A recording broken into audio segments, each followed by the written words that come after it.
శ్రీ గురుభ్యో నమః. శ్రీ మహాగణపతి నమః. గురుగ్రహ సంచారం అనేది మే 1వ తారీఖున జరగబోతుంది. దీని యొక్క ప్రభావం ద్వాదశ రాశుల మీద ఎలా ఉండబోతుంది అనేది మనం చూద్దాం. ముందుగా మేషరాశి వారికి ఇప్పుడున్నటువంటి గ్రహస్థితి రీత్యా మనం చూసినట్లయితే రాహువు మనకు వచ్చినప్పటికీ మేషరాశి వారికి మీనంలో సంచారం చేస్తున్నాడు. మీనంలో సంచారం చేస్తున్నప్పుడు రాహువు మీనరాశి వారికి కొన్ని కష్ట నష్టాలతో కూడుకున్నటువంటి ఫలితాన్ని ఎక్కువగా ఇస్తాడు. ముఖ్యంగా దుర్వ్యయాన్ని కారకుడుగా తయారయ్యాడు. అదేవిధంగా షష్టమంలో ఉన్నటువంటి కేతువు పూర్తి యోగకారకుడుగా ఉన్నాడు. దీని యొక్క ప్రభావ రీత్యా వచ్చినప్పటికీ షష్టమంలో ఉన్నప్పుడు శత్రు సంబంధితమైన విషయాల్లో యోగాన్ని ఇస్తుంది. కానీ జన్మరాశిలో సంచారం చేయబోతున్నటువంటి గురువు యోగ్యాన్ని ఇవ్వడు.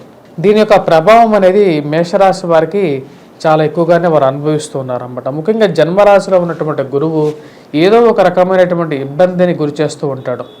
మే 1వ తారీఖున ఎప్పుడైతే గురుగ్రహ సంచారం అనేది జరగబోతుందో అఖండంగా యోగించబోతున్నటువంటి రాశుల్లో వచ్చేటప్పటికి ఒకనొక రాశి మేషరాశి వారికి దీని ద్వారా అనుకూలమైనటువంటి ఫలితాలు వస్తున్నాయి. కానీ ఆ యొక్క రాశి వారికి వచ్చేటప్పటికి లాభస్థానంలో ఉన్నటువంటి శని కూడా అత్యంత యోగకారకమైనటువంటి స్థానంలో ఉన్నాడు. శని యోగించేటువంటి కొన్ని స్థానాల్లో లాభస్థానంలో ఉన్నటువంటి శని పూర్తి యోగకారకుడుగా శాస్త్రంలో చెప్పడం జరిగిందన్నమాట. లాభస్థానంలో ఉన్నటువంటి శని యొక్క దృష్టి జన్మలగ్నం మీద జన్మ రాశి మీద ఉందన్నమాట. ఎందుకంటే త్రిపాద దృష్టి అంటారు. శని ఎప్పుడైతే లాభస్థానంలో సంచారం చేస్తుంటాడో శని యొక్క అర్ధ దృష్టి త్రిపాద దృష్టిలో వచ్చినప్పటికీ 3 అదేవిధంగా 10 స్థానాలని చూస్తాడు.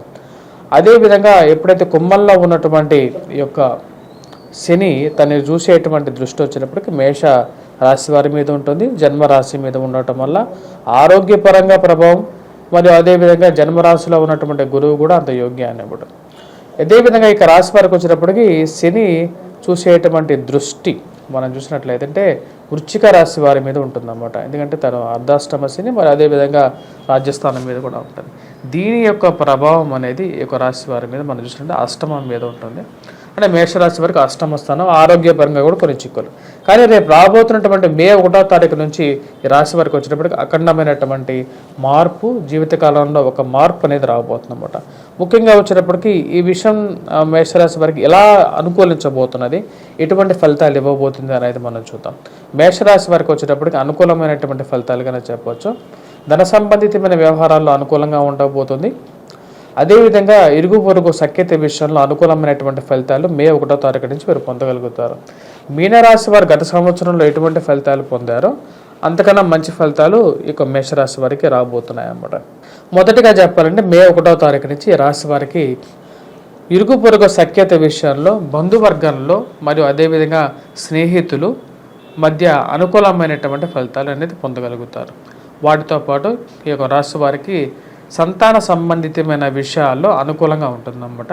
ఎందుకంటే ధనస్థానం అనేది కేంద్రంగా మనం చెప్పాలి అంటే కుటుంబ వృద్ధికి కారకంగా ఉంటుంది. అదేవిధంగా కుటుంబంలో ఒకరికి ఉద్యోగం రావటం అనేది జరుగుతుందన్నమాట. ఆ యొక్క విషయంలో ఎటువంటి సందేహం అనేది లేదు. మరియు అదేవిధంగా ఈ యొక్క రాశి వారిని మనం బాగా గమనించినట్లయితే కుటుంబ వృద్ధితో పాటు వివాహ సంబంధితమైన విషయాలకి కూడా, వివాహం చేసుకోవటానికి కూడా ఇది అనుకూలమైనటువంటి కాలంగా చెప్పవచ్చు. సంతాన సంబంధితమైన విషయాల్లో మనం బాగా గమనించినట్లయితే గురువు ఎప్పుడైతే ధనస్థానంలోకి రాగలుగుతాడో గురువుకు ఉండేటువంటి దృష్టిల్లో వచ్చిన పంచమ దృష్టి, అదేవిధంగా భాగ్య దృష్టి అనేది ఉంటుంది. ఉద్యోగపరంగా అనుకూలమైనటువంటి స్థానం అనేది వీరు పొందగలుగుతారు. అదేవిధంగా ఈ యొక్క రాశి వారికి వచ్చేటప్పటికి శత్రు సంబంధితమైన విషయాల్లో అనుకూలత, ఆరోగ్యపరంగా అనుకూలమైనటువంటి ఫలితాలు అనేది పొందగలుగుతారు. ఈ విషయంలో ఎటువంటి సందేహం అనేది లేదన్నమాట.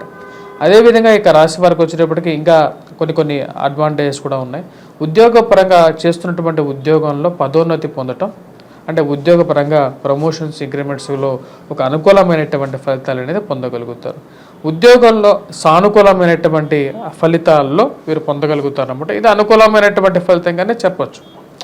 మరి అదేవిధంగా నూతన ఉద్యోగ ప్రయత్న సంబంధితమైన విషయాల్లో అనుకూలంగా ఉంటుంది. మేషరాశి వారికి వచ్చేటప్పటికి రాబోతున్నటువంటి సంవత్సరాల్లో అన్ని అనుకూలమైనటువంటి ఫలితాలకి ముఖ్య కారకం వచ్చేటప్పటికి లాభస్థానంలో ఉన్నటువంటి శని, అదేవిధంగా ధనస్థానంలో ఉన్నటువంటి గురువు ఎప్పుడైతే ధనస్థానంలోకి ఉంటాడో వడ్డీ వ్యాపారులకి అనుకూలమైనటువంటి కాలంగా చెప్పొచ్చు. అదే విధంగా ఎవరైతే కన్స్ట్రక్షన్ ఫీల్డ్లో, ముఖ్యంగా హౌస్ కన్స్ట్రక్షన్ ఫీల్డ్లో ఉన్నటువంటి వారికి ఎక్కువగా అనుకూలంగా ఉంటుంది. గృహ నిర్మాణ సంస్థల్లో పనిచేస్తున్నటువంటి వారికి కూడా అనుకూలమైనటువంటి ఫలితాలు ఉంటాయి. హౌసింగ్ కన్స్ట్రక్షన్, మళ్ళీ హౌసింగ్ లోన్స్ చేస్తున్నటువంటి వారికి కూడా బిజినెస్ అనేది జరుగుతుంది. వడ్డీ వ్యాపారస్తులకి అనుకూలమైనటువంటి కాలంగా సంవత్సరం రోజులు ఉంటుంది. అదేవిధంగా ఫైనాన్షియల్లో, స్పెక్యులేషన్స్లో ఇన్వెస్ట్మెంట్స్, స్టాక్ మార్కెట్లో ఇన్వెస్ట్మెంట్స్కి అనుకూలమైనటువంటి కాలంగానే చెప్పవచ్చు. అదేవిధంగా ఇక రాశిలో ఉన్నటువంటి వారు ఎవరైతే ముఖ్యంగా ఈ హాస్పిటల్స్లో కానీ లేకంటే హౌస్ బ్రోకర్స్గా పనిచేస్తుంటారో వారికి కూడా అనుకూలంగా ఉంటుంది. మరియు వడ్డీ వ్యాపారాలతో పాటు ఎవరైతే స్కూల్ మేనేజ్మెంట్స్ వారికి అనుకూలంగా ఉంటుంది. స్కూల్ మేనేజ్మెంట్స్తో పాటు ఎవరైతే ముఖ్యంగా ఈ యొక్క సంస్థల్లో పనిచేస్తుంటారో స్కూల్కి సంబంధించినటువంటి స్టేషనరీస్ కానీ లేకపోతే స్కూల్కి ముద్రణా రంగంలో పనిచేస్తున్నటువంటి వారికి అనుకూలంగా ఉంటుంది. టీచర్స్కి చాలా అనుకూలమైనటువంటి ఫలితాన్ని ఎక్కువగా ఇస్తుంది అన్నమాట. మేషరాశి వారికి ఈ సంవత్సరం అనుకూలమైనటువంటి ఫలితాలుగానే ముందుగానే చెప్పడం జరిగిందన్నమాట. మరియు అదేవిధంగా ఈ యొక్క రాశి వారికి వచ్చేటప్పటికి ఈ యొక్క రాశి వారికి ముఖ్యంగా చెప్పాలంటే రాబోతున్నటువంటి కుజుడు మాందాబ్దం అనేది కూడా జరగబోతుంది అన్నమాట.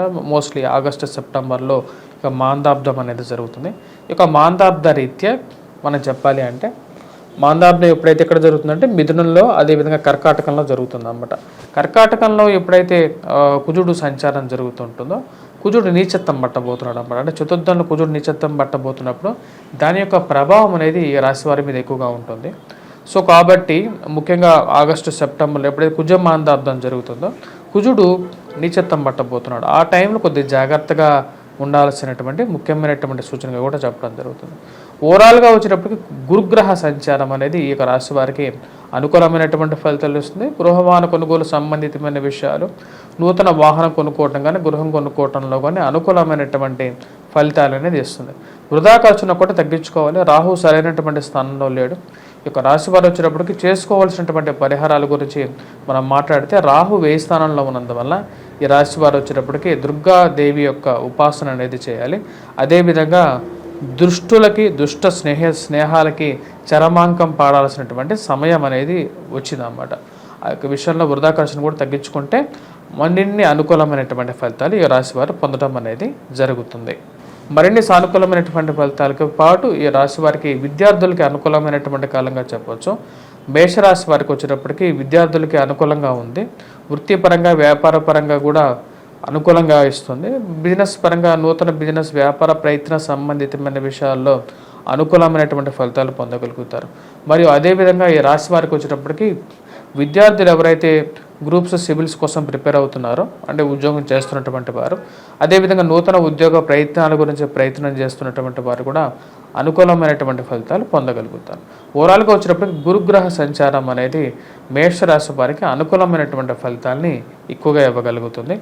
సో ఈ యొక్క రాశి వారికి వచ్చేటప్పటికి ముఖ్యంగా మీరు కొంచెం జాగ్రత్తగా ఉండాల్సింది వచ్చేటప్పటికి ఆగస్టు సెప్టెంబర్లో కొంచెం జాగ్రత్తగా ఉన్నట్లయితే సరిపోతుంది.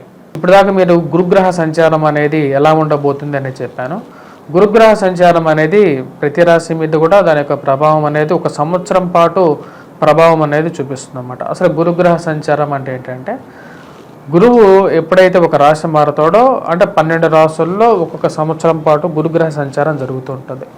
ఎప్పుడైతే గురుగ్రహ సంచారం జరుగుతుందో అప్పటి నుంచి మనకు గురువు పుష్కరణి, అందుకని గురువు ఒక నదిలోకి, అంటే మనకు 12 జీవనదుల్లో ఒక్కొక్క నదిలోకి గురువు ఆ యొక్క నక్షత్రంలో మారినప్పుడు, అంటే ఆ రాశిలోకి మారినప్పుడు మనకు పుష్కరాలు రావటం అనేది జరుగుతుంది. శుభ పుష్కరణ స్థానంలోకి వెళ్తాడనమాట. అంటే మనకు ముహూర్త బలంలో కూడా చెప్తాం అన్నమాట. ఏంటంటే గురువు శుభ పుష్కరణలో ఉన్నప్పుడు దాని యొక్క బలం రీత్యానే మన ముహూర్తం పెట్టడం అనేది జరుగుతుంటుంది అన్నమాట. అదేవిధంగా మన జాతక రీత్యా కూడా, అంటే గోచార రీత్యా, జాతక రీత్యా కూడా గురువు యొక్క స్థానం అనేది వేరే విధంగా ఉంటుంది. అంటే జాతకంలో వచ్చినప్పటికీ గురువు కొన్ని స్థానాల్లో, కేంద్ర స్థానాల్లో అనుకూలమైనటువంటి ఫలితాలు ఎక్కువగా ఇస్తూ ఉంటాడు. కానీ గోచారాల్లో వేరే విధంగా ఉంటుంది అన్నమాట. నేను ఇప్పుడు దాకా మీకు దాని గురించి ఎక్స్ప్లెయిన్ చేశాను. కొన్ని రాశులకి ఇది చాలా అనుకూలమైనటువంటి ఫలితాలు కూడా ఇస్తుంది, కొన్ని రాశులకి ప్రతికూలమైనటువంటి ఫలితాలు కూడా ఇస్తుంది అన్నమాట. గురువు ఎక్కడే అనుకూలమైనటువంటి ఫలితాలు ఇవ్వగలడా అంటే వేరే గ్రహాలతో కూడా అనుకూలత అనేది కూడా దాని యొక్క ప్రభావం అనేది ఉంటుందన్నమాట. దాని గురించి నేను ఓవరాల్గా చెప్పడం జరిగింది. మీరు ఇంకా క్లియర్గా మీరు తెలుసుకోవాలి అంటే నా యొక్క వెబ్సైట్లో కూడా ఉంటుంది, vangarvari.com అని ఉంటుంది. ఆ యొక్క వెబ్సైట్లో మీరు లాగిన్ అయ్యి అక్కడ ఫ్రీ పంచాంగం అనేది ఉంటుంది. నా యొక్క పంచాంగాన్ని మీరు అక్కడ డౌన్లోడ్ చేసుకొని చూడొచ్చు, డౌన్లోడ్ చేసుకోవచ్చు. క్రోధినామ సంవత్సరం పంచాంగాన్ని ఫ్రీ డౌన్లోడే ఉంటుంది. మీరు అక్కడ డౌన్లోడ్ చేసుకొని మీరు నా క్యాలెండర్ అన్ని డీటెయిల్స్ అన్నీ ఉంటాయి. మీ యొక్క జాతక రీత్యా కూడా పెద్ద భారీ ఇన్వెస్ట్మెంట్ చేసేటప్పుడు మటుకు 1-2 సార్లు మీ యొక్క జాతకాన్ని పరిశీలించుకున్న తర్వాత భారీ ఇన్వెస్ట్మెంట్స్ వివాహ జీవితంలోకి అడుగుపెట్టడం ఇవన్నీ పెద్ద పెద్ద ప్రశ్నలు అన్నమాట. ఈ యొక్క పెద్ద ప్రశ్నలకు వచ్చేటప్పటికి సమాధానం తీసుకునే ముందు ఒకసారి నన్ను కాకపోయినా సరే మీకు ఎవరైనా నచ్చినటువంటి జ్యోతిష్యుడిని మీరు ఆయన యొక్క సలహాలు తీసుకొని మీరు ముందుకు వెళ్ళినట్లయితే మీ జీవితంలో ఒక మంచి వెలుగు ఉంటుందని చెప్పి ఆశిస్తున్నాను. స్వస్తి. Please do subscribe and share.